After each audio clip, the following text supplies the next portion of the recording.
Hello viewers.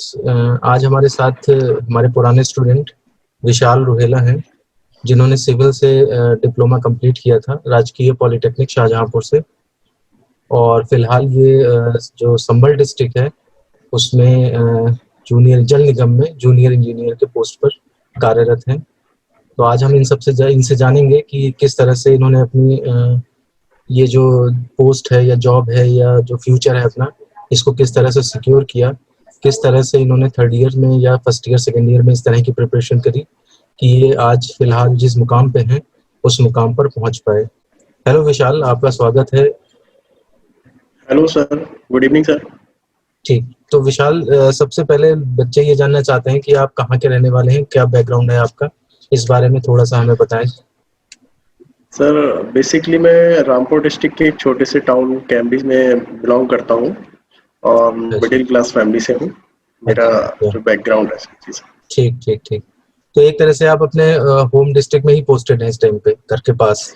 नहीं sir, home district से एक डिस्ट्रिक्ट छोड़कर लगभग 110 किलोमीटर डिस्टेंस है। 110 किलोमीटर। ठीक ठीक ठीक जी। अब मैं ये जानना चाहता हूँ कि आपने अपनी जो 10th है वो कहाँ से कंप्लीट किया? और सर 10th मैंने अपने ही टाउन में एक गवर्नमेंट इंटर कॉलेज है वहां से किया था। अच्छा अच्छा। और उसके बाद 12th नहीं किया सर मैंने, 10th के बाद ही डायरेक्ट डिप्लोमा में एडमिशन हो गया था पॉलिटेक्निक में। अच्छा अच्छा। तो इसकी जो प्रिपरेशन है वो किस तरह से की, कैसे पता लगा आपको कि पॉलिटेक्निक का डिप्लोमा करना पड़ता है और उससे फिर बाद में जॉब लग जाती है, या इस तरह की बात ये 10th में पता लग गई थी या उससे पहले से पता थी? सर 10th में पता तो लग गया था, बट उसमें पापा का मेरा बहुत साथ रहा उसमें, इस जर्नी में। अच्छा। और एक सर, आप भी यकीन नहीं करेंगे कि इस जर्नी के पीछे मेरा एक सर ड्रीम था। अच्छा। एक रात मैंने सर सपना देखा था, उस ड्रीम की वजह से ही आज मैं यहाँ हूँ। अच्छा। 10th के बाद सर मैंने कभी नहीं सोचा था कि मैं पॉलिटेक्निक करूंगा। मैंने 10th के बाद 12th करने का डिसीजन ले रखा था और यही पापा को बोल दिया था। पापा जी ने कहा था कि लास्ट डेट से 2 दिन पहले मुझे पापा जी ने कहा कि एक बार ट्राई कर ले, होता है ठीक है, नहीं होता है तो फिर 12th करेंगे। मैंने कहा ठीक है। तो पापा जी ने मुझे, उस समय ऑफलाइन फॉर्म फिल होता था 2010 में, तो मुझे 500 रुपए दिए कि जाके फॉर्म फिल करिए। 450 का शायद जनरल ओबीसी के लिए फॉर्म होता है। तो मैंने उनसे लेकर, मींस क्या है कि मेरे घर से 20 किलोमीटर डिस्टेंस पर पॉलिटेक्निक कॉलेज था, वहां मुझे जाना था। उसी में मेरा 500 रुपीज में, ज्यादा इससे ज्यादा लेके नहीं गया क्योंकि मेरे पास जरूरत नहीं थी मुझे। अच्छा अच्छा। तो वहां सर जब मैं गया सर, एक ही दिन का मेरे पास टाइम था। जैसे आज मैं फॉर्म फिल करने जा रहा हूँ, नेक्स्ट डे के बाद मतलब परसों लास्ट डेट थी सर। अच्छा। फॉर्म जैसे ही कॉलेज में पहुंचा, वहां पॉलिटेक्निक कॉलेज, तो वहां जाके पता चलता है कि ये फॉर्म खत्म हो गए यहाँ। केवल जनरल और बीसी के लिए जितने भी फॉर्म्स है वो सारे खत्म हो चुके हैं। अगर आपको फॉर्म अप्लाई करना है तो दूसरे डिस्ट्रिक्ट में जाना पड़ेगा। तो सर रामपुर के नियरेस्ट डिस्ट्रिक्ट में मुरादाबाद गया। मुरादाबाद भी जैसे तैसे करके सर मैं, क्योंकि मेरे पास बैग जाता मैं घर पे 20 किलोमीटर, उतना ज्यादा मेरे पास अमाउंट नहीं था कि मैं उतने में किराए में वापस आऊं फिर दोबारा जाऊं, ना इतना मेरे पास टाइम था। फिर मैंने वहां से जैसे तैसे करके सर मुरादाबाद पहुंचा। मुरादाबाद पहुंचने के बाद मेरे वहाँ मौसेरे भाई रहते हैं, तो उनकी बाइक लेके फिर मैं मुरादाबाद पॉलिटेक्निक पहुंचा। वहां भी पता चला कि वहां भी फॉर्म खत्म हो गए। अच्छा अच्छा। फिर वहां कहा गया था कि नेक्स्ट डे आप आएंगे तो नेक्स्ट डे ही आपको फॉर्म फिल, और नेक्स्ट डे जो था वो लास्ट डेट थी सर। अच्छा अच्छा अच्छा। हाँ, मुझे याद है सर, 4 मार्च 2010 थी सर, 4th। और मेरे बोर्ड के एग्जाम 6 मार्च से स्टार्ट होने थे 10th के। अच्छा। तो 4 मार्च में सर इसी में लगा हुआ था 1-2 दिन। तो वहां मुरादाबाद जैसे ही पहुंचा तो नेक्स्ट डे की डेट मुझे दी गई कि नेक्स्ट डे आप आइए, वहां आपको फॉर्म मिल जाएंगे। फिर नेक्स्ट डे सर जब मैं यहाँ से निकला तो बाइक लेके चला गया था सर। भैया कि मैंने चेक नहीं किया कि उसमें पेट्रोल है या नहीं है। ऐसे ही लेके मैं सर चला गया। वहां पहुंचने के बाद 2-3 किलोमीटर पहले गाड़ी बंद, बाइक में पेट्रोल खत्म हो गया। फिर वहां से मेरी जेब में उस टाइम केवल 15 रुपीज थे। ₹15 में ना ही, क्योंकि पेट्रोल पंप आसपास था नहीं, रोड के किनारे जो बोतल में पेट्रोल बेचते हैं उनसे मैं लेता हाँ, वो मांग तो रहा था, तो रहता मना कर है। रहे थे। हाँ, हाँ। वो डायरेक्ट कह रहे थे ₹20 से कम का पेट्रोल नहीं मिलेगा। तो हम्म। जैसे तैसे करके सर मैं धक्का लगा के या जैसे तैसे करके मैं कॉलेज पहुंच गया था। अच्छा अच्छा। काफी कम एज थी सर, 2010 में, आज से 10 साल पहले जस्ट। हम्म। तो मैं वहाँ कॉलेज में पहुंचने के बाद वहाँ मैंने फॉर्म लिया, हम्म। फॉर्म को फिल किया। फिर मेरे माइंड में सर अचानक आता है कि इसका जो फॉर्म का सीरियल नंबर है वो नोट कर ले। हम्म। तो जो फोटोग्राफ्स जो उस पे चिपकाने के लिए लेके गया था पासपोर्ट साइज, उसका जो छोटा एनवलप था उसी में मैंने फॉर्म का सीरियल नंबर नोट कर लिया था। ठीक ठीक ठीक। सीरियल नंबर वो भी मेरे माइंड में अचानक आया कि नोट कर ले, कभी जरूरत पड़ जाए। हम्म। फिर मैंने उसका फॉर्म को सीरियल नंबर नोट करने के बाद घर पे आके कहीं भी रख दिया, क्योंकि मुझे नहीं लगा कि इसकी शायद फ्यूचर में कभी जरूरत पड़ सकती है। हम्म। सारा सर बोर्ड के एग्जाम दिए मैंने, उसके बाद अब आता है सर एंट्रेंस एग्जाम की बारी पॉलिटेक्निक के। हम्म। एंट्रेंस एग्जाम से कुछ टाइम पहले बोर्ड एग्जाम देने के बाद बीच में मैंने सर जो स्टडी की थी, नॉर्मल स्टडी की थी, अच्छा, कोई जो कि कोचिंग नहीं की?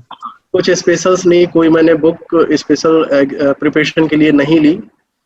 केवल जो मेरा 10th बेस का पीसीएम था वही मैंने उसको क्लियर किया, हम्म। और इसके अलावा कोई भी मैंने प्रिपरेशन नहीं की सर। तो उसके अच्छा। बाद फिर मेरे को एंट्रेंस एग्जाम के टाइम्स पे बहुत दिक्कत होती है सर। जैसे परसों एग्जाम है आने वाली डेट में, और आज तक मेरा एडमिट कार्ड नहीं आया। पहले offline admit card by post आता था। बाई पोस्ट आता था, सही बात है। हाँ, तो बाई पोस्ट आज की डेट तक सर मेरे पास एडमिट कार्ड नहीं आया, और परसों एग्जाम है सर। फिर हम्म। उस बीच में फिर मैं साइबर कैफे जाता हूँ उसको निकालने के लिए, एडमिट कार्ड को ऑनलाइन। तो उसमें मांगता है फॉर्म का सीरियल नंबर अच्छा अच्छा। Plus date of birth.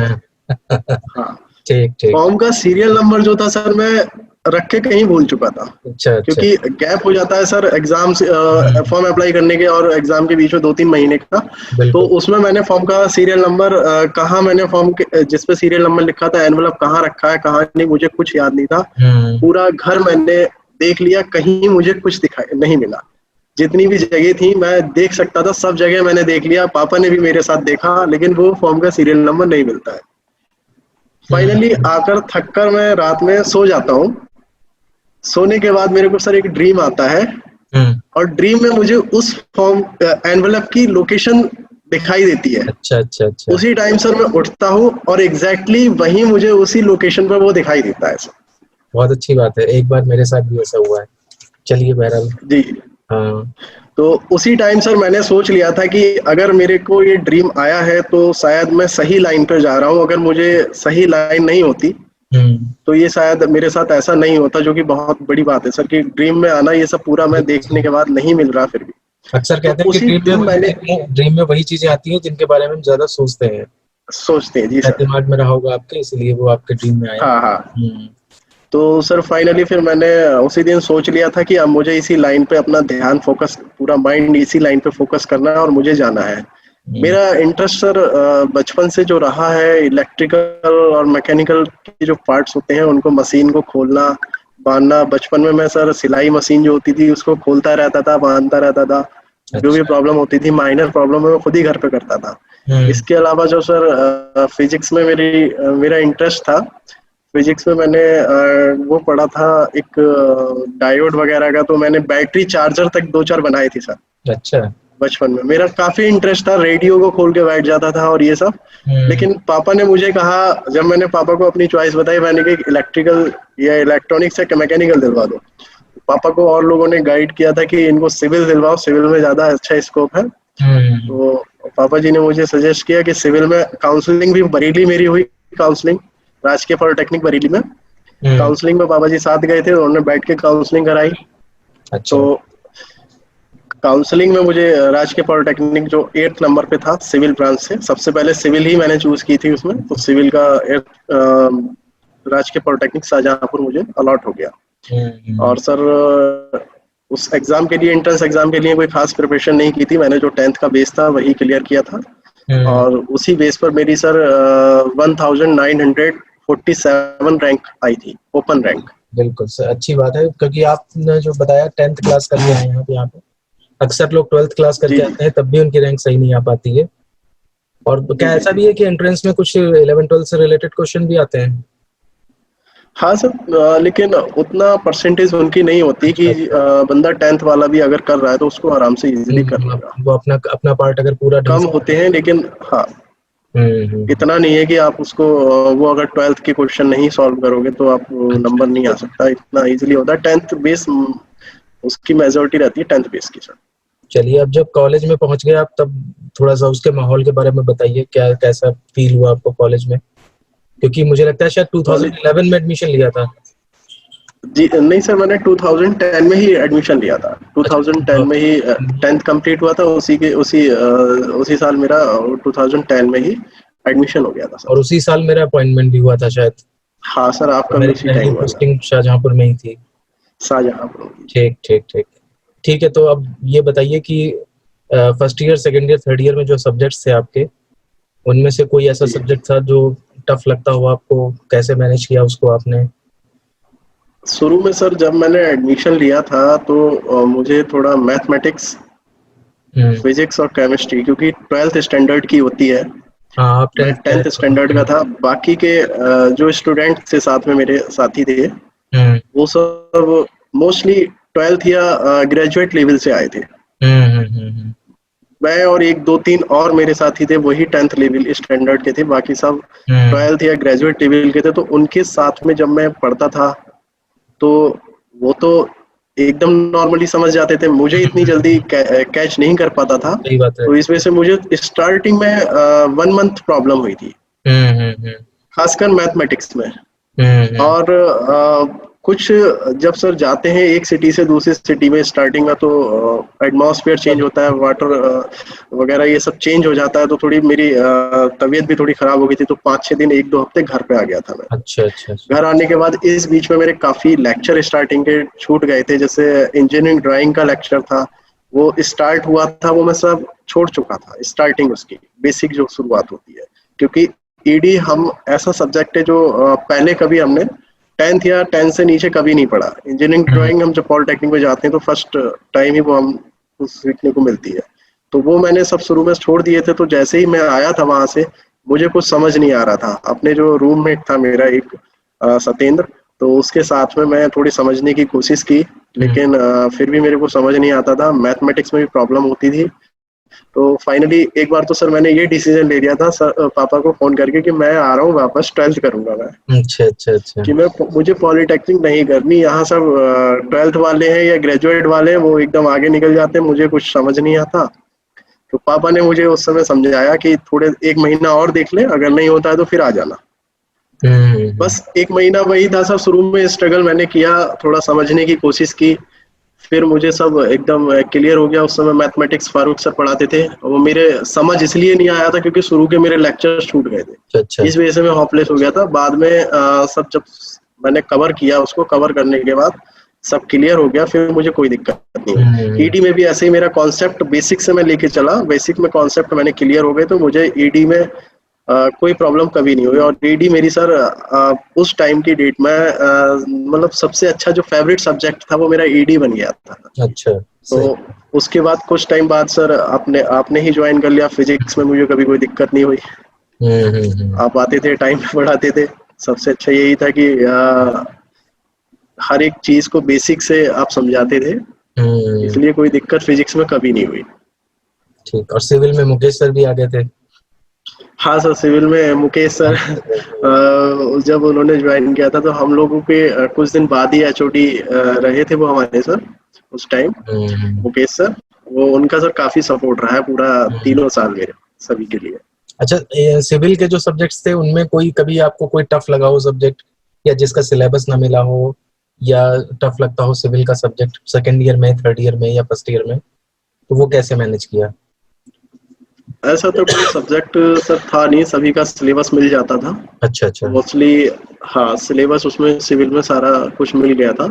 हम्म और आरसीसी का जो सब्जेक्ट है, आरसीसी रेनफोर्समेंट हम्म कंक्रीट हम्म डिजाइन का, जो स्ट्रक्चर डिजाइन का, तो हम्म। उसमें थोड़ी बहुत प्रॉब्लम होती है। अगर उसका बेसिक क्लियर नहीं है, कॉन्सेप्ट क्लियर है, तो उसमें भी कोई दिक्कत नहीं है। अच्छा अच्छा अच्छा। बाकी सर ऐसा कोई सब्जेक्ट नहीं है जो हम्म। जिसमें दिक्कत हो।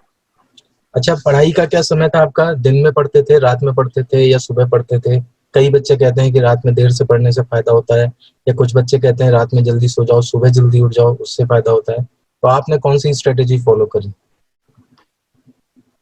सर दिन में तो मोस्टली फर्स्ट ईयर के बाद तो सेकंड ईयर और जब मैं फाइनल ईयर में था तो मोस्टली क्लास में लेक्चर में खुद ही ले लेता था जा जाके। अच्छा, अच्छा। क्योंकि हाँ, आपने भी सर एक दो बार आपने भी भेजा था एक दो हाँ। क्लास में कि आप ले लो जाके। तो दिन में तो मेरा मोस्टली अगर पीरियड है तो सर लेते थे लेक्चर, मुकेश सर, तो उनके लेक्चर में बैठता था क्लास में। अदरवाइज मैं किसी फर्स्ट ईयर क्लास में जाके वहाँ ईडी पढ़ाने लगता था या कोई और मैकेनिक्स, इंजीनियरिंग मैकेनिक्स, कोई भी सब्जेक्ट में वहाँ पढ़ाने चला जाता था। तो और बाकी टाइम में कुछ कोचिंग भी मैं दे देता था, जो भी स्टूडेंट से कुछ उनको। दिन में तो सर मेरी पढ़ाई कभी नहीं हो पाती थी। अच्छा, अच्छा। कभी कभी रेयर होता था जब असाइनमेंट का वर्क है या वो केवल असाइनमेंट वर्क ही दिन दिन में हो पाता था, वरना मेरी जो मेन स्टडी का टाइम होता था सर रात में लेट नाइट तक ही होता था। अच्छा, अच्छा, लेट नाइट। और मॉर्निंग में उठ के भी नहीं हो पाता था। मॉर्निंग में उठ के सर नींद सी रहती है तो वो उतना दिमाग उस समय वर्क नहीं करता। अच्छा, कितने घंटे एक दिन में एवरेज पढ़ लेते थे आप? जैसे 2 घंटे, 4 मैं घंटे? सर मोस्टली सर घंटे के हिसाब से तो पढ़ता नहीं था। मैं बस एक अपना टारगेट लेके चलता था कि मुझे ये चैप्टर क्लियर करना है या फिर ये कॉन्सेप्ट क्लियर करना है, कि बस मेरा सर चाहे उसमें 2 घंटे लग जाए चाहे 4 घंटे लग जाए, उसमें कोई मेरा शेड्यूल नहीं था। ठीक, ठीक, ठीक। बस कॉन्सेप्ट मेरे को क्लियर होना था बस। अच्छा, एक बात ये भी बताइए कि जब 10th पास करके आए आप और बाकी सब बच्चे 11th 12th पास करे हुए पहले से थे, तो फिर ऐसा क्या एफर्ट्स, ऐसे क्या चीजें आपने करी कि आप उन सबके बराबर या उन सबसे आगे निकल पाए? बेसिकली सर मेरा शुरू से ही ये रहा है कि कहीं भी मैंने स्टडी की है तो कंपटीशन की अगर भावना है सर हमारे अंदर, तो कंपटीशन का सर माहौल होना चाहिए। कंपटीशन का जब माहौल होता है तो फिर हम हमारे अंदर खुद ही एक इच्छा शक्ति जागती है कि हमें इससे आगे निकलना है। कि जब एक काम ये कर सकता है, इसको इजीली समझ आ सकता है, तो हम क्यों नहीं कर सकते उस काम को। तो शुरू से ही सर मेरा ये रहा है कि 6 क्लास में मेरे को ये मोटिवेशन मिला था। 6 क्लास में मेरा जो साथ का बंदा था पढ़ने वाला क्लासमेट, वो क्लास टॉपर आया था। अच्छा, उसके अच्छा। बाद उस दिन मेरे माइंड में ये आया कि जब ये टॉपर हो सकता है तो मैं क्यों नहीं हो मैं सकता। क्यों नहीं हो सकता, सही बात है। हाँ, उसके बाद फिर 7th में मैंने काफी अपने सारे कॉन्सेप्ट क्लियर किए, जो मेरे को वीकनेस थी, जो भी सब्जेक्ट वीक थे सबको उनको क्लियर किया। 7 से लेकर सर 10th तक मैं कंटिन्यू क्लास में टॉप पर रहा। उसके बाद यहाँ जब फर्स्ट ईयर में आया तो फर्स्ट ईयर में मैं सर शायद 4th पोजीशन पे रहा था। उसके बाद सेकंड ईयर में 3rd पे रहा था और फाइनल ईयर में 1st पे रहा था। मतलब ईयर वाइज देखे तो ओवरऑल तो 3rd पे रहा था सर। तो केवल मोटिवेशन हम खुद के लिए स्वयं के लिए ही खुद होते हैं सर। अगर हमारे पास एटमॉस्फेयर वैसा है, कंपटीशन के तौर पे हम स्टडी कर रहे हैं, तो खुद अपने आप अच्छी लर्निंग कर पाएंगे। और मैं ये बताऊं तो मुझे आज पहली बार ये पता लग रहा है कि तुम 10th पास थे, है ना? मैंने 1 साल जो तुम्हारे साथ फर्स्ट ईयर में बिताया, तो मुझे कहीं से ये नहीं आया कि तुम 12th पास नहीं हो। ये मुझे आज पता लग रहा है कि तुम 10th पास थे। तो ये बहुत अच्छी बात है कि 10th करके, क्योंकि यहाँ तो बच्चे आते हैं, देखता हूँ मैं, 10th पास करके अगर आए हैं तो वो पहले ही हथियार डाल देते हैं कि हमसे तो कुछ नहीं होगा। वो जैसे तैसे करके अपना धीरे-धीरे उसको करते रहते हैं कि हम तो 10th पास हैं, हम क्या करें? लेकिन उन बच्चों को तुमसे सीख लेनी चाहिए कि जो तुमने अभी बताया कि तुम्हारे अंदर ये भावना थी, वो कर सकता है, मैं क्यों नहीं? तो ये भावना अगर वो लाएँगे तो उसके सहारे आगे बढ़ पाएँगे। तो मैं ये जानना चाहता हूँ कि जो आजकल के बच्चे हैं, जो आजकल जैसी चीज़ें आ गई हैं, जैसे ये सोशल मीडिया ऐप्स आ गई हैं, फेसबुक ज़्यादा यूज़ करने लगे हैं, व्हाट्सएप ज़्यादा यूज़ करने लगे हैं, और ये नए-नए तरह के इंस्टाग्राम और ये सब, तो इन सब में आप आजकल के बच्चे जो हैं वो अच्छे मार्क्स किस तरह से ला सकते हैं? क्या ये चीज़ें यूज़ करें, ना करें, क्या करें, कम करें? आपका क्या सुझाव है? सर मेरे अकॉर्डिंग तो सर सोशल मीडिया इतना हावी हो गया है सभी के ऊपर, हम सभी के ऊपर, कि मुझे भी सर ऐसा फील हुआ कि मेरे ऊपर भी काफी हावी हो गया है सोशल मीडिया। तो आज से सर 1 हफ्ता पहले मैंने इंस्टाग्राम, फेसबुक सब बंद कर दिया है। अच्छा, अच्छा, अच्छा। क्योंकि हाँ सर, ऐसी आदत पड़ जाती है सर इसकी कि सुबह उठते हैं तो आदत बन जाती है कि क्या स्क्रॉलिंग करने की आदत, कि क्या पोस्ट है, क्या न्यूज़ है, उसकी आदत हो जाती है। तो फेसबुक, अगर हमारे पास मोबाइल, एंड्रॉइड फोन, स्मार्टफोन आजकल सभी के पास है, हम स्टडी कर रहे हैं तो सामने मोबाइल रखा है, तो थोड़ी बहुत देर बाद हम जब खुद अपने आप में फील करने लगते हैं कि हम थक चुके हैं। हम हाँ बिल्कुल सही। फिर हमारा जब हम ऐसा फील करते हैं तो क्या करते हैं कि जब थक चुके हैं तो मोबाइल फोन देखने लगते हैं। अगर मोबाइल फोन हमारे आसपास होता है, और अब वही है कि सर इंस्टाग्राम, फेसबुक या कुछ भी जो भी सोशल मीडिया ऐप्स है, अगर मोबाइल में है तो उनको देखने का हमारा मन करता ही है, कितना भी हम कंट्रोल करें। उसका सीधा सीधा सर यही है कि अगर स्टडी पे अगर पूरी तरीके से फोकस करना है तो उन ऐप्स को हमें अभी फिलहाल के लिए, जब तक स्टडी टाइम है हमारा, उसको अनइंस्टॉल करके ही रखना चाहिए। अब मैं जानना चाहता हूँ आपसे कि जो जॉब के बारे में है, आपने सोचना कब स्टार्ट किया? फर्स्ट ईयर में, सेकेंड ईयर में या थर्ड ईयर में? जो क्या जॉब करेंगे या क्या चीज आगे का फ्यूचर क्या होगा, इस बारे में सोचना कब शुरू किया? सर जॉब के लिए तो मैंने तब सोचना स्टार्ट किया था जब हमें सेकेंड ईयर में एक प्रोजेक्ट करने के लिए मिला था। अच्छा।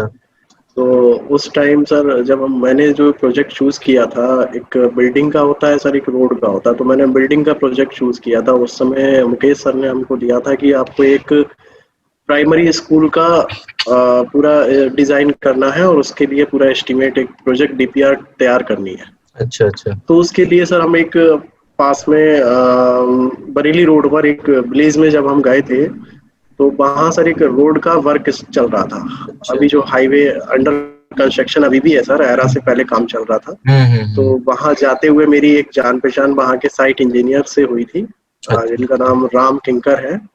उनसे मेरी जान पहचान हुई थी, तो उनके सारे काफी ज्यादा टच में रहा मैं। उनसे जो भी मुझे लेना होता था, जो भी मुझे सीखना होता था, उनके पास चला जाता था। अच्छा। तो तभी से मेरे अंदर मोटिवेशन आया कि मैं इन्हीं के साथ, मैंने पहले ये सोचा था कि मैं इन्हीं के साथ में जॉब करूंगा, इन्हीं की कंपनी में आ जाऊंगा, बट वो पॉसिबल नहीं हो पाया। फिर उसके बाद जैसे ही मेरा डिप्लोमा कंप्लीट हुआ, उसके बाद मैंने एक सर्वे कंपनी में जॉब की। वो मुझे सर्वे कंपनी का भी ऐसे ही, कहीं मैं जा रहा था तो मुझे वहां रास्ते में मिले जॉब सर्वे करते हुए, शाहजहांपुर में ही। अच्छा। शाहजहांपुर में वो मुझे दिखाई दिए, तो उनसे मेरी बातचीत हुई थी बरेली मोड़ के आसपास। तो उनसे मैंने कांटेक्ट शेयर किया, एक्सचेंज किया उनसे। बाद में डिप्लोमा कंप्लीट होने के बाद मैं उनसे कांटेक्ट में आया और उन्हीं की कंपनी में फिर मैंने जॉब ज्वाइन किया था। अप्रोक्स जो सैलरी है लगभग 3000 उन्होंने मुझे बोला कि 3000 हम आपको देंगे। ये 2010 में आपने ज्वाइन किया? 10th के बाद 2013 की बात है सर। 2013 में, ठीक ठीक। जी जी जी।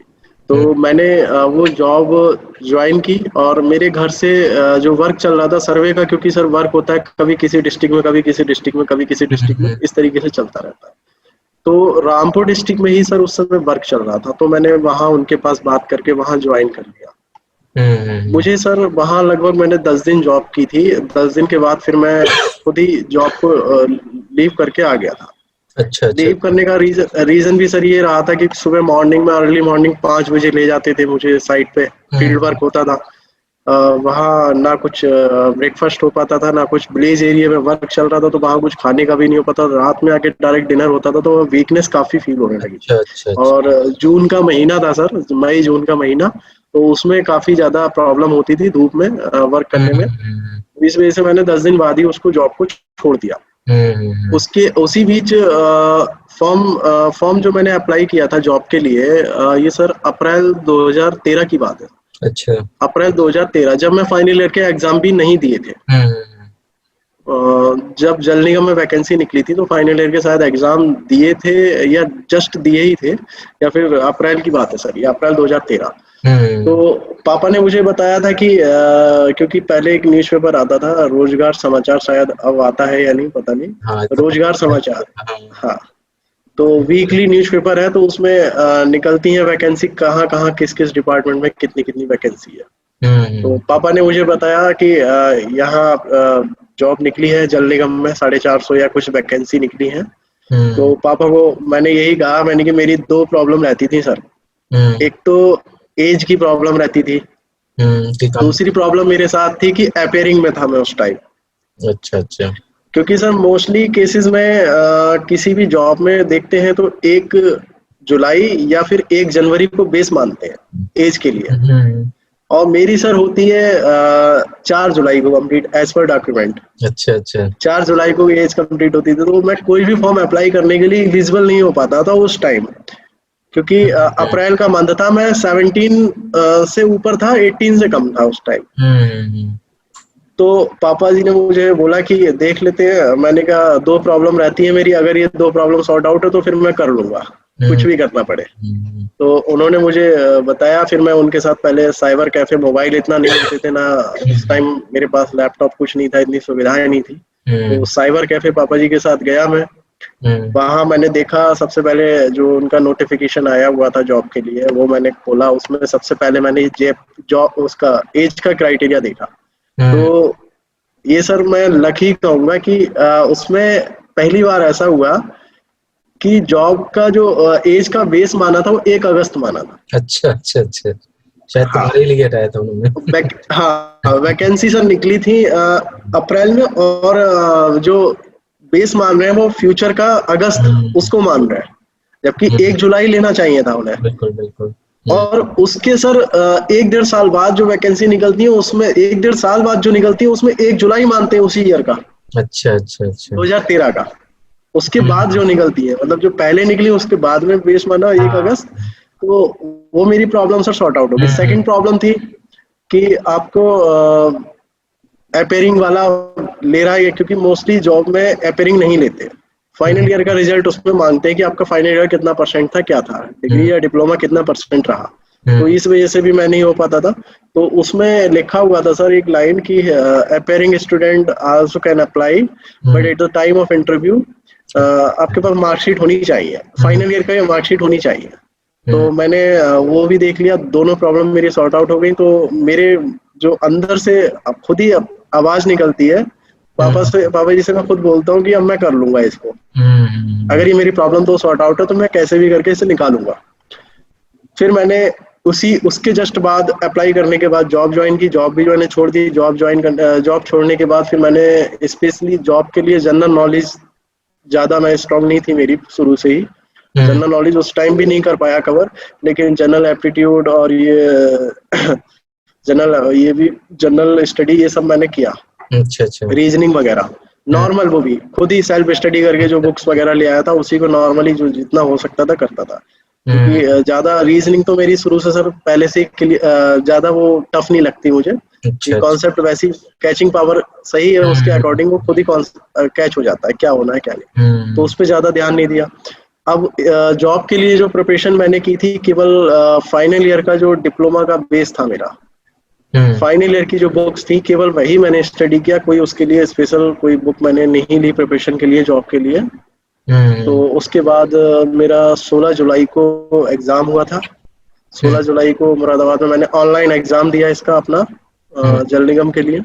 ऑनलाइन एग्जाम देने के बाद ये मेरा सर फर्स्ट अटेम्प्ट था केवल। अच्छा फर्स्ट अटेम्प्ट था, तो मैंने उसको उस समय 16 जुलाई को एग्जाम दिया। उसके 16 जुलाई के बाद 26 जुलाई को 10 दिन बाद इसका रिजल्ट आउट हो गया, क्योंकि ऑनलाइन एग्जाम था तो ज्यादा टाइम नहीं लगा। तो 10 दिन बाद मैं उस टाइम सर दिल्ली में था, एम्स में, कोई फैमिली में किसी की प्रॉब्लम थी, तो 10 एग्जाम देने के तुरंत बाद ही मैं वहां चला गया था। और उस टाइम मेरे पास छोटा ही फोन था, एंड्रॉइड फोन नहीं था उस टाइम।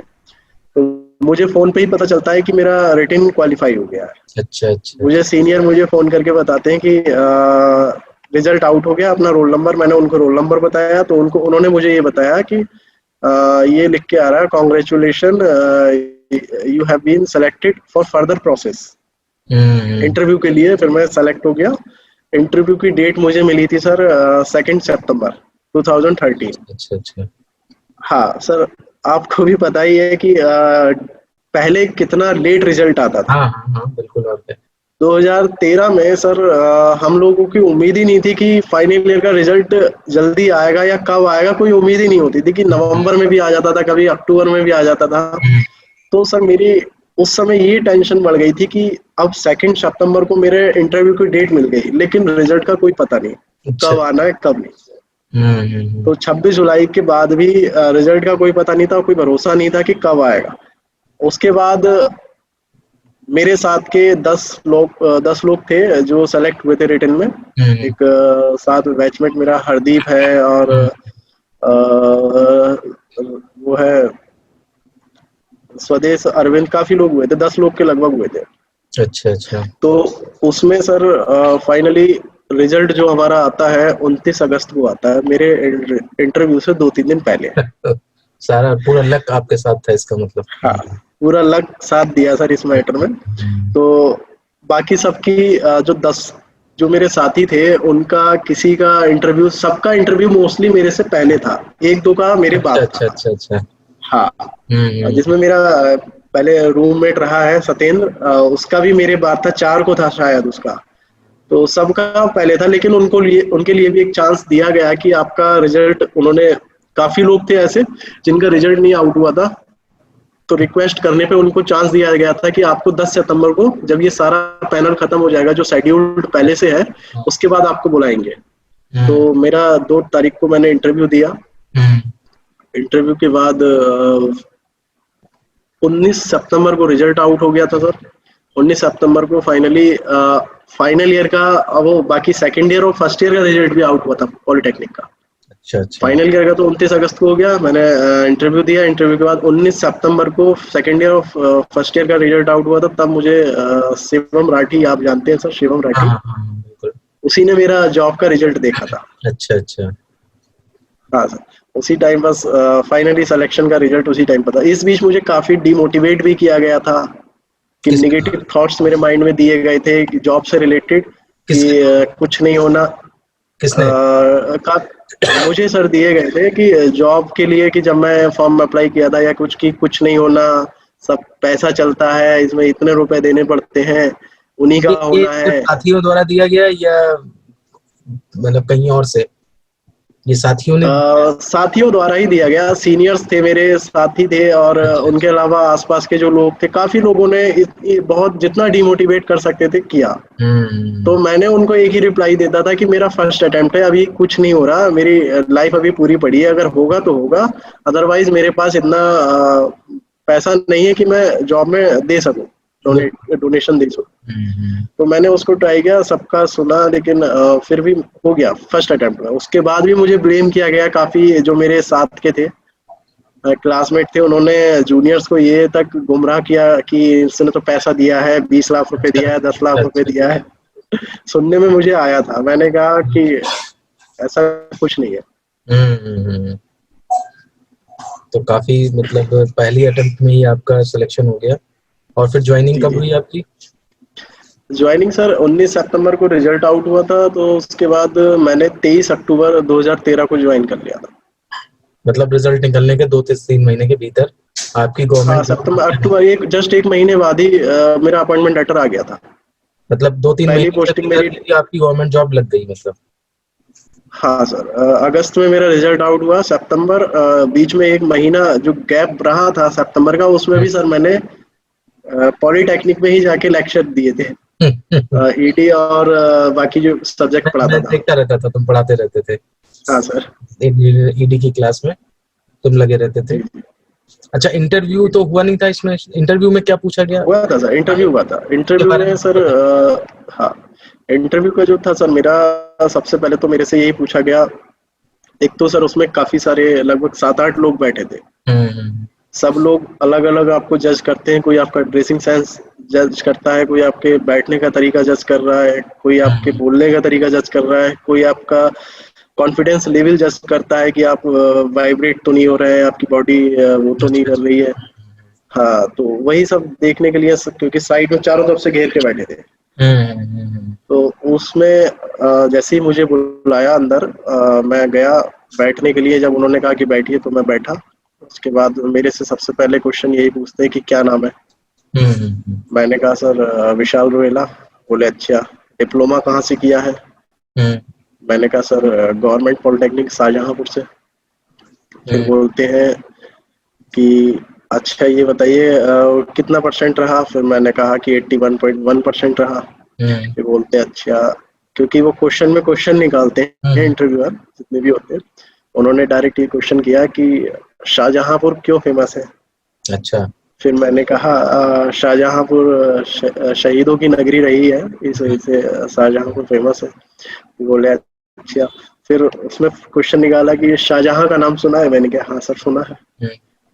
बोले अच्छा, ताजमहल का नाम सुना है? मैंने कहा हाँ सर सुना है। बोले ताजमहल किसने बनवाया? मैंने कहा सर शाहजहां ने। बोले क्यों बनवाया? मैंने कहा अपनी वाइफ मुमताज की याद में बनवाया था। बोले अच्छा, रहने वाले कहाँ के हो? मैंने कहा सर रहने वाला मैं डिस्ट्रिक्ट रामपुर का हूँ। बोले रामपुर का क्या फेमस है? क्योंकि क्योंकि काफी सारे इंटरव्यू की वीडियो मैंने पहले देखी थी इस टाइप की, तो ये सब मैं क्लियर करके पहले ही ले गया था कि सिटी से रिलेटेड, नाम से रिलेटेड, क्योंकि कभी कभी नाम का मीनिंग पूछ लेते हैं कि आपके नाम का मीनिंग क्या है, आपका गोत्र क्या है, सरनेम क्या है, काफी कुछ पूछ लेते हैं। वो सब मैं क्लियर करके गया था। मुझसे पूछा फिर कि रामपुर का फेमस क्या है? मैंने कहा सर रामपुर का चाकू फेमस है। फिर बोले कि अच्छा रामपुरी चाकू लेकर आए हो क्या? मैंने कहा सर नहीं लाया। बोले क्यों नहीं लेके आए हो? मैंने कहा सर ऐसे खुले में लेकर चलना अलाउ नहीं है उसको। बोले क्यों अलाउ नहीं है, क्या इसके पीछे रीजन है? मैंने कहा सर 6 इंच से अगर किसी ब्लेड की लेंथ ज्यादा होती है किसी भी हथियार की, तो आप खुले में लेके नहीं जा सकते। बोले अच्छा। फिर बोले अच्छा उस समय सर जल निगम के जो हमारे चेयरमैन थे मिस्टर आजम खां, अच्छा। वही नगर विकास मंत्रालय के मंत्रालय भी उन्हीं के पास था और चेयरमैन भी वही थे और रामपुर के एमपी भी वही थे। अच्छा। एमएलए थे शायद, हाँ। तो उस टाइम फिर मुझसे पूछा कि रामपुर के कोई फेमस मंत्री हैं, जानते हो उन्हें? मैंने कहा हाँ सर। बोले क्या नाम है उनका? मैंने कहा सर मिस्टर आजम खां। बोले अच्छा, रामपुर की कोई सांसद रही हैं पहले? मैंने कहा हाँ सर। बोले वो बहुत फेमस थी। मैंने कहा हाँ। बोले क्या नाम है उनका? मैंने कहा जयप्रदा। ये बोले इंटरव्यू अच्छा। कहाँ हो रहा था तुम्हारे, लखनऊ में? ये सर लखनऊ यूपी जल निगम हेडक्वार्टर, अच्छा ठीक। लखनऊ में चीफ इंजीनियर जहाँ बैठते हैं वहाँ। तो वहाँ मुझसे पूछा गया कि कोई फेमस मंत्री रही हैं वहाँ की? मैंने कहा हाँ सर रही हैं। बोले अच्छा क्या नाम है उनका? मैंने कहा जयप्रदा। तो बोले कि वो क्यों फेमस थी? मैंने कहा सर वो फिल्म एक्ट्रेस रही है। बोले अच्छा। फिर वही जनरल नॉलेज पे आ गए कि अच्छा ताजमहल एक और है बना हुआ कहीं, अच्छा। पता है वो कहाँ है? फिर मैंने ऐसे ही दुबई बोल दिया अंदाजे से। तो लेकिन वो बोले कि दुबई में तो नहीं है। मतलब सर जनरल नॉलेज मेरी काफी वीक थी उस टाइम जब इंटरव्यू दे रहा था। तो फिर बोले कि नहीं दुबई में नहीं है। मैंने कहा सॉरी सर इसका फिर आंसर मुझे नहीं पता। फिर बोलते हैं अच्छा ये बताओ कि ब्रह्मपुत्र का नाम सुना है? उससे पहले सर क्वेश्चन आया था कि हाँ हावड़ा ब्रिज, हावड़ा ब्रिज किस नदी पे बना है? उससे पहले सर एक क्वेश्चन ये किया था उन्होंने कि सबसे बड़ी नदी कौन सी है? तो मुझे इतना गंगा का याद था तो मैंने गंगा बोल दिया। मैंने कहा गंगा। फिर बोले कि हावड़ा ब्रिज का नाम सुना है? मैंने कहा हाँ सर सुना है। बोले वो किस नदी पे बना है? तो मैंने भी उसी का भी आंसर गंगा दे दिया, जबकि हुगली नदी पे बना है सर। मैंने उसका भी आंसर गंगा दे दिया, फिर वो भी गलत आंसर दिया। फिर बोले ब्रह्मपुत्र का नाम सुना है? मैंने कहा हाँ सर सुना है। अब मुझे सर उस टाइम माइंड में ये नहीं आया कि नदी का नाम है। फिर मेरे से बोले कि क्या है ब्रह्मपुत्र? मैंने कहा सर कोई ऋषि मुनि थे।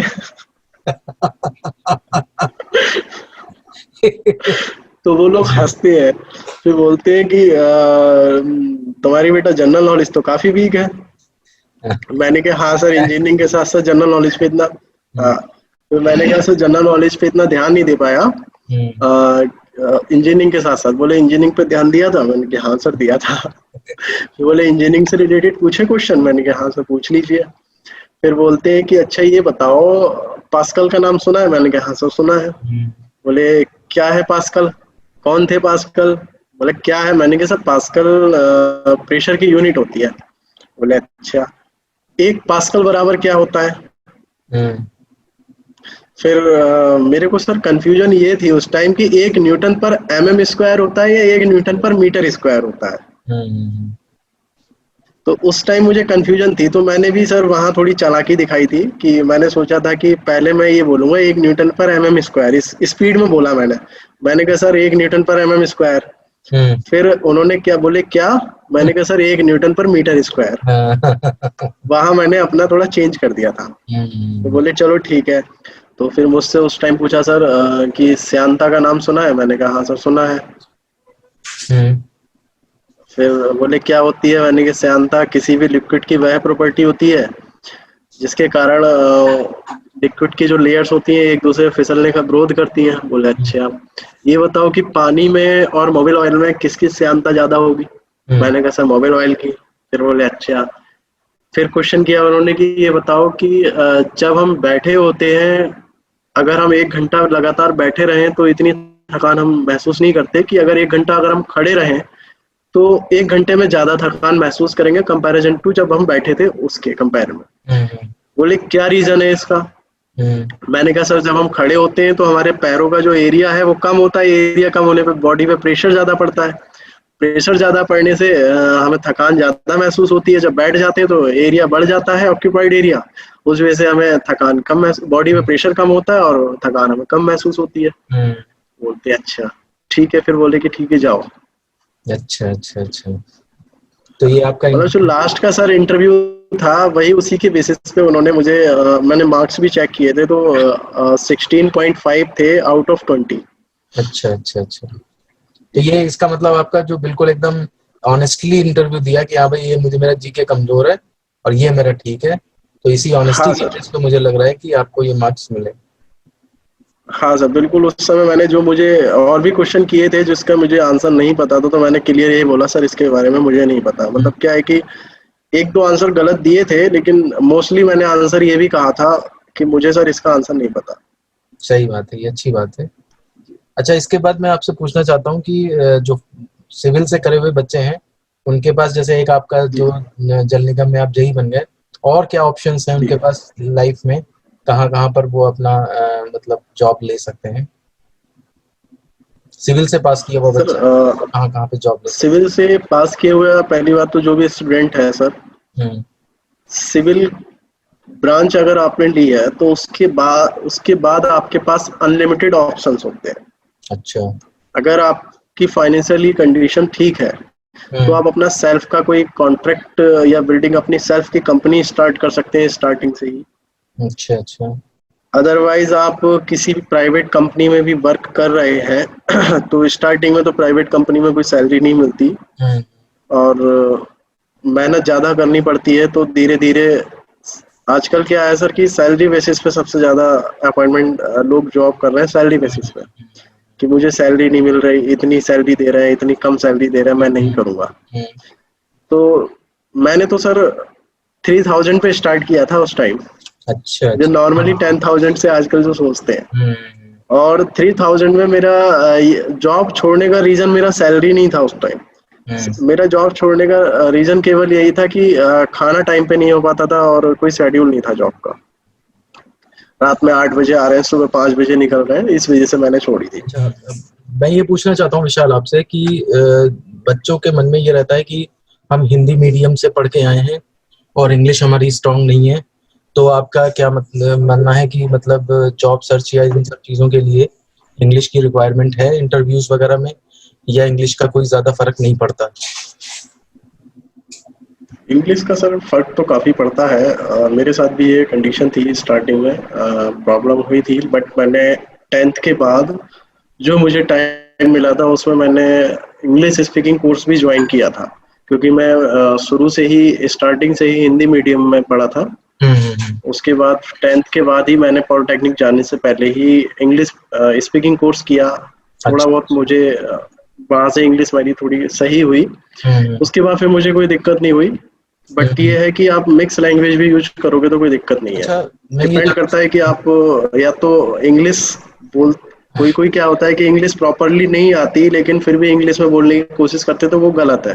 अगर आपको इंग्लिश प्रॉपरली आती है तभी आप इंग्लिश की लैंग्वेज यूज करके ही बात करें किसी से। अदरवाइज आपकी जो मातृभाषा हिंदी है आप उसमें भी बात कर रहे हैं, उसमें कोई दिक्कत नहीं आनी। अच्छा, जैसे आपको तो पहले बार में ही जॉब मिल गई, जैसे मान लिया सपोज पहली बार में जॉब न मिले, आपके ऐसे फ्रेंड्स होंगे जिनको थोड़ी दिन बहुत दिनों डिप्लोमा बाद। बेस पे सर जितनी भी जॉब्स होती हैं गवर्नमेंट सेक्टर में हो, मोस्टली गवर्नमेंट जॉब। हाँ, मैं ये जानना चाह रहा हूँ, अगर पहली जॉब मिलने में देर हो जी जाए, जैसे 4-6 महीने लग जाए, 10 महीने तक कुछ नहीं हो रहा है, तो ऐसे में बच्चे क्या करें? जी। क्या मतलब निराशा ना आए उनके मन में, कैसे वो अपने आप को मोटिवेटेड रखें, उसके बारे में क्या विचार है? उनके लिए निराश होने की तो सर कोई जरूरत नहीं है उसमें, क्योंकि एक लाइन उन्हीं के लिए ये बोलूंगा सर मैं, छोटे मोटे मकान बनने में टाइम नहीं लगता, लेकिन महल बनने में टाइम लगता है। ये बात बिल्कुल सही है। तो इसको लेकर निराश ना हो कि एकदम हमारी जॉब नहीं लग पाई या फिर हमारा जो टाइम जा रहा है वेस्ट। अपना जितना भी टाइम मिल रहा है उसको यूटिलाइज करें, अपनी स्टडी पे ध्यान दें, और जितने भी आप अटेम्प्ट कर रहे हैं वो आपके लिए एक तरीके से फेल्यूर नहीं है, वो आपके लिए एक अनुभव है, उससे आप कुछ ना कुछ सीख रहे हैं। तो उससे निराश होने की जगह आप उससे सीखिए कि आपने उसमें ऐसा क्या गलत किया कि जो आप फ्यूचर में जो आप एग्जाम देंगे उसमें वो चीज रिपीट ना हो। बिल्कुल सही बात है। अच्छा, एक चीज और है कि जैसे मान लिया बच्चे की जॉब लगी कम सैलरी पे, अभी तो आपकी जैसे जॉब थी वो तो खैर अलग चीज थी, लेकिन मान लिया किसी बच्चे की 10-15 हजार पे जॉब लगती है और बच्चा सेटिस्फाइड नहीं है, तो क्या वो जॉब करे उस टाइम पे या छोड़ दे, दूसरी सर्च करे, या उसी में रहते हुए तैयारी करे, दूसरे जॉब के लिए प्रिपरेशन करे? क्या एडवाइस करेंगे बच्चों को? क्योंकि बच्चे ऐसा सोचते हैं ना कि 40-45 हजार से कम की जॉब तो लगनी ही नहीं चाहिए हमारी। तो ऐसे केस में क्या करें अगर मान लिया सपोज करिए शुरुआत में कम सैलरी की जॉब लग रही है? तो सर उसमें डिपेंड ये करता है कि जिस जॉब को हम कर रहे हैं कि वो उस जॉब का अगर हम एक्सपीरियंस ले भी रहे हैं तो हमारे लिए हमारी कोर लाइन में कितनी उसका बेनिफिट मिल सकता है। सपोज कीजिए कि आजकल काफी लोग ऐसे भी हैं जो अपनी कोर लाइन की जॉब नहीं मिल पा रही है, अदर नॉन टेक्निकल जॉब भी कर रहे हैं। ऐसी मजबूरी है तो वो आप जॉब दूसरी बेटर मिल रही है तो उसको छोड़ सकते हैं। अदरवाइज आपको ये लग रहा है कि एक्सपीरियंस की काफी वैल्यू है, तो उसमें सैलरी को मैटर ना करें तो ज्यादा बेस्ट है। ठीक ठीक ठीक। क्योंकि स्टार्टिंग में कोई भी आप जॉब करेंगे सैलरी स्टार्टिंग में कम दी जाएगी, जैसे जैसे आपका एक्सपीरियंस बढ़ता चला जाएगा, आपकी दूसरी कंपनियों में आप इंटरव्यू के लिए एलिजिबल होते रहेंगे, आपका एक्सपीरियंस बढ़ता चला जाएगा, उस हिसाब से आपकी सैलरी भी बढ़ती चली जाएगी। कभी कभी ऐसा होता है कि हम बहुत अच्छा वर्क कर रहे हैं, कंपनी हमें सपोज कीजिए 12,000 दे रही है और हम बहुत अच्छा अपना परफॉर्मेंस दिखा रहे हैं, और उसके बाद जब कंपनी को लगेगा कि हाँ ये बंदा बहुत अच्छा परफॉर्मेंस कर रहा है, या तो वो खुद सैलरी बढ़ा देगा, अदरवाइज वो सैलरी नहीं भी बढ़ा रहा है, जब आप उससे कहेंगे कि मैं जॉब छोड़ रहा हूँ आपकी, तो वो खुद ही अपने आप सैलरी बढ़ा देंगे अगर उनको लगता है कि आप अच्छा वर्क कर रहे हैं। अच्छा अच्छा अच्छा। तो डिपेंड करता है कि आप नॉलेज कितनी गेन कर रहे हैं, एक्सपीरियंस क्या है आपका। ठीक ठीक ठीक। तो मेरे हिसाब से तो क्वेश्चंस हमने जितने पूछने चाहिए थे कंप्लीट हो गए हैं। अगर कुछ एक्स्ट्रा आप बताना चाहते हो बच्चों को, कुछ मैसेज देना चाहते हो? हाँ सर, मैं यही कहना चाहूँगा कि जो भी अभी आप जो कर चुके हैं डिप्लोमा या फिर बीटेक या जो भी कर रहे हैं या अपेयरिंग में है, वो अपना फोकस तो कर ही रहे हैं। सब चाहता है, हर कोई चाहता है कि मुझे अच्छी जॉब मिले। इस समय सिचुएशन ऐसी है कि सर गवर्नमेंट जॉब भी बहुत कम निकल रही है, और निकल भी रही है तो उनमें बहुत ज्यादा लफड़ा हो रहा है कि कोई कोर्ट केस चल रहा है, किसी पे कुछ चल रहा है।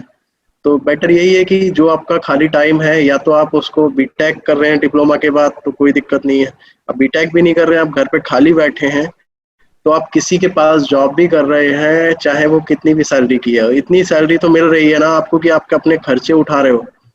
घर बैठे हो खाली तब भी तो घर वाले खर्चा उठा रहे हैं आपका। आप कहीं जॉब कर रहे हो कम सैलरी में, कम से कम अपना खर्चा तो उठा रहे हो, और उसके साथ साथ आपको एक्सपीरियंस मिल रहा है, वो आपका वैल्यूबल है, वो कोई नहीं ले सकता आपसे। कि अगर आपके पास एक्सपीरियंस है, आप सपोज कीजिए कि आप गवर्नमेंट जॉब फ्यूचर में कभी अप्लाई करते हैं और उसमें सेलेक्ट हो जाते हैं, इंटरव्यू में जाते हैं, तो इंटरव्यू में सबसे डायरेक्ट आपसे ये पूछेगा कि आपने अब तक क्या किया। अगर आप ये रेस्पॉन्स देते हैं कि मैं अब तक खाली रहा या मैंने कुछ नहीं किया, तो उसका नेगेटिव इफेक्ट पड़ता है। अगर आप ये कहेंगे कि मैंने ये काम किया, ये किया, तो उससे फिर रिलेटेड आपको क्वेश्चंस किए जाएंगे, उसका आपके पास एक्सपीरियंस होगा, आप उसको अच्छे से इंटरव्यू दे सकते हैं।